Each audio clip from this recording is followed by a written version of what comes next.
Hello all, welcome to our channel. ఈ క్లాస్లో వచ్చేసి మనము డిఎడ్కి సంబంధించిన సైకాలజీ బుక్లోని ప్రవర్తనవాదం గురించి చూద్దాము. లాస్ట్ వీడియోలో మనము సంరచనాత్మక వాదము మరియు కార్యకరణవాదం గురించి చూసాము కదా. ఈ క్లాస్లో మనము ప్రవర్తనవాదం గురించి చూద్దాము. ఈ వీడియో కనుక మీకు నచ్చితే లైక్ చేయండి, షేర్ చేయండి, అలాగే సబ్స్క్రైబ్ కూడా చేయండి.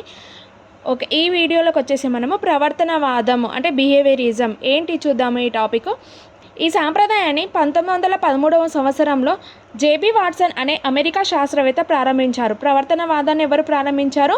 జేబీ వాట్సన్ 1913వ సంవత్సరంలో అమెరికా శాస్త్రవేత్త ప్రారంభించారు.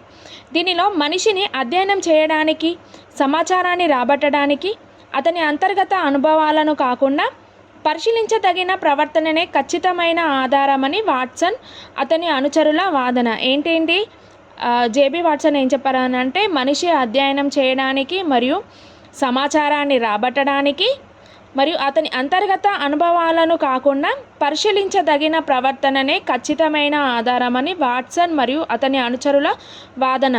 అలాగే సంరచనాత్మక వాదులు అంతఃపరిశీలనకు ఇచ్చిన ప్రాముఖ్యతను వ్యతిరేకంగా ప్రతిచర్యగా పరిశీలనపై దృష్టి కేంద్రీకృతం అయింది. ఏంటి ప్రవర్తనవాదులు?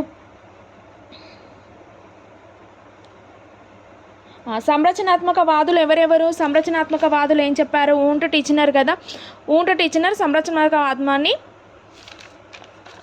ప్రతిపాదించారు. అలాగే ప్రవర్తనవాదంలో ఏం చెప్పారంటే, సంరచనాత్మక వాదులు అంతఃపరిశీలనకు ఇచ్చిన ప్రాముఖ్యతను వ్యతిరేకమైన ప్రతిచర్యగా, పరిశీలనకు ఇచ్చిన ప్రాముఖ్యతను వ్యతిరేకంగా ప్రతిచర్యగా పరిశీలనపై దృష్టి కేంద్రీకృతం అయింది.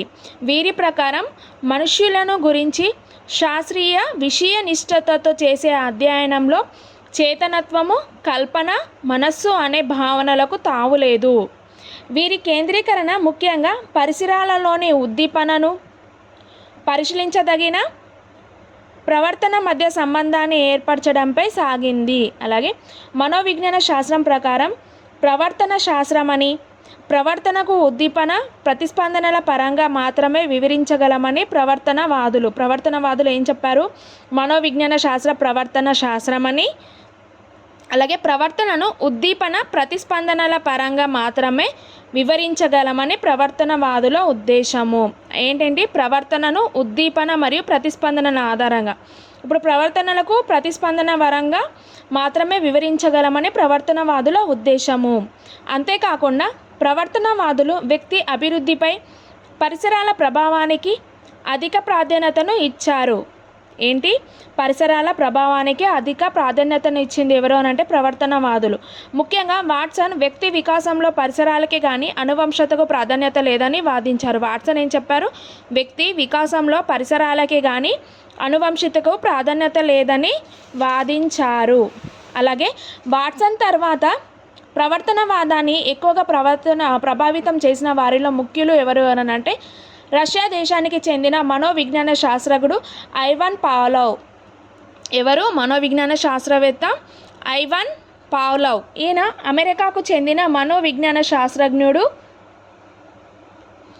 బిఎఫ్ స్కిన్నర్, గత్రీ, హల్, టాల్మాన్ను కూడా ఈ వాదానికి సంబంధించిన ప్రముఖ మనోవైజ్ఞానిక శాస్త్రజ్ఞులు. ఎవరెవరు? ఐవాన్ పావ్లోవ్తో పాటు బిఎఫ్ స్కిన్నర్, గత్రీ, హాల్, టాల్మాన్. వీళ్ళు కూడా ఈ వాదానికి చెందిన ప్రముఖ మనోవైజ్ఞానిక శాస్త్రజ్ఞులు. అలాగే వాట్సన్ సహా ఇతర ప్రవర్తనవాదులు మనిషి ప్రవర్తన మలచడంలో నిబంధనను ప్రాముఖ్యతను వివరించి నిరూపించారు. ఏంటి? మనిషి ప్రవర్తన, వారి ప్రవర్తన మలచడంలో అంటే ప్రవర్తన చేంజ్ అవుతుంది కదా అనే పాత్రను ప్రాముఖ్యతంగా వివరించి నిరూపించారు. వీరి సిద్ధాంతాలను వివరంగా తర్వాత అధ్యయనం తెలుసుకుంటారు. తర్వాత చూద్దాము. విద్య ప్రాముఖ్యత వచ్చేసి దీనికి అభ్యసన, ప్రేరణ ప్రాముఖ్యతకు సంబంధించి ప్రవర్తనవాదం ఎక్కువ తోడ్పడింది. దేనికి? అభ్యసనకు, ప్రేరణకు, ప్రాముఖ్యతకు సంబంధించిన ఈ వాదం అన్నమాట. ప్రవర్తనవాదం వల్ల ఎన్నో కొత్త అభ్యసన పద్ధతులు రూపొందించబడ్డాయి. వాటిలో ముఖ్యమైనది కార్యక్రమానుత అభ్యాసం. ముఖ్యమైనది ఏంటి? కార్యక్రమానుత అభ్యాసనం. వ్యక్తి వికాసంలో పరిసరాల ప్రాముఖ్యాన్ని తెలపడం ద్వారా అన్ని వికాస దశలో పిల్లవాడికి అనుకూలమైన పరిసరాలను అందించవలసిన అవసరాన్ని ప్రవర్తనవాదం ధృవీకరించింది. ఈ సాంప్రదాయం విషమయోజనం చెందిన పిల్లలతో వ్యవహరించే పద్ధతులను తెలిపింది. ఏంటి ఈ సాంప్రదాయం? విషమయోజనం చెందిన పిల్లలతో వ్యవహరించే పద్ధతులను తెలిపింది. ఇది ప్రవర్తనవాదం గురించి. ప్రవర్తనవాదులు ఎవరెవరు అని అంటే జేబీ వాట్సన్ని ప్రారంభించారు. దీంట్లో మనోవిజ్ఞాన శాస్త్రజ్ఞులు ఎవరెవరు ఇంకా అని అంటే ఐవాన్ పావ్లోవ్, బిఎఫ్ స్కిన్నర్, ఘత్రీ, హల్ టాల్మన్ వీళ్ళు కూడా ఈ వాదానికి సంబంధించిన వారే. ఈ ప్రవర్తనవాదంలో ఎక్కువగా తోడ్పడింది ఏంటి? అభ్యాసనం, ప్రేరణ, ప్రాముఖ్యత.